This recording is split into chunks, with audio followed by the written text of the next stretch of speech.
Now, today's focus, and Gulf countries have lost billions of dollars because of the oil crisis. Saudi Arabia, Bahrain, Kuwait all need to cut spending and find new sources of income.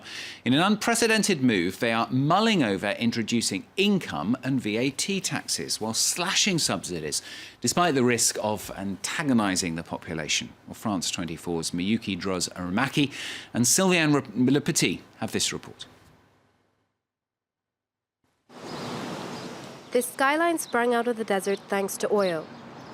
Black gold made the United Arab Emirates one of the richest countries per capita in the world.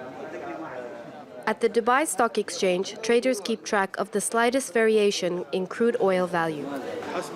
Since prices crashed, SAEED has seen an economic slowdown. On the region, most of the companies, related to the oil, and that's where the money comes from anyway. People are hoping the oil will not stand for this price.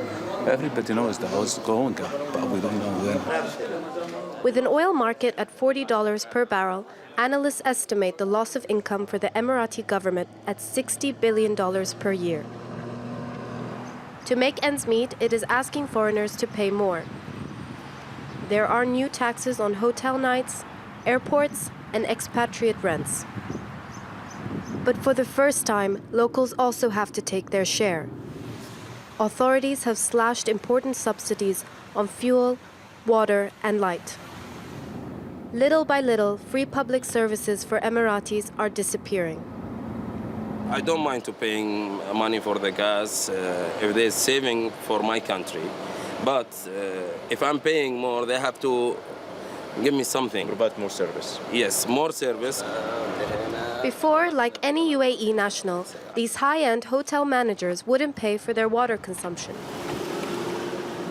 But now, these households are getting water bills, and state employees have to face increasingly unhappy citizens.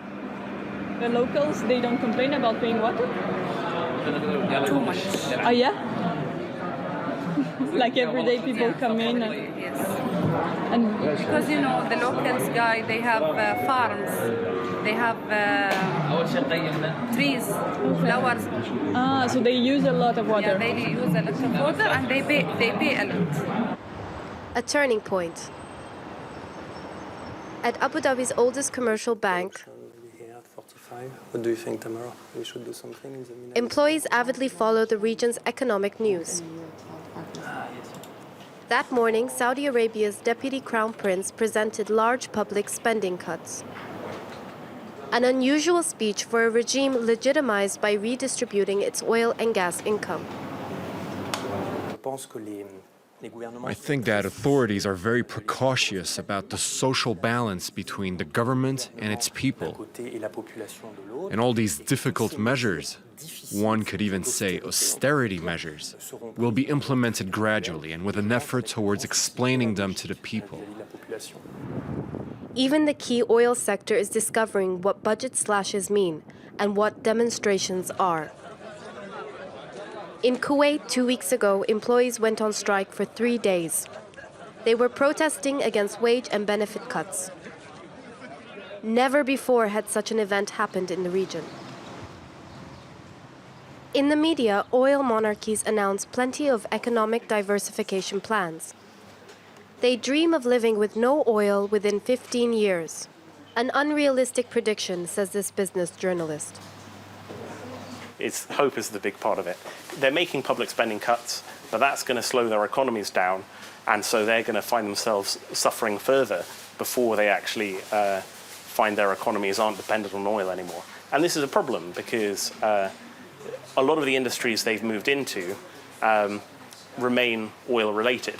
So in Saudi Arabia, for instance, they've had a big drive to develop petrochemicals and minerals. Well, those are industries that actually are suffering as the oil price drops. As long as the barrel price won't take off, Gulf countries have no choice but to ask for credit. For the first time in its history, Abu Dhabi has borrowed $5 billion from international bond markets.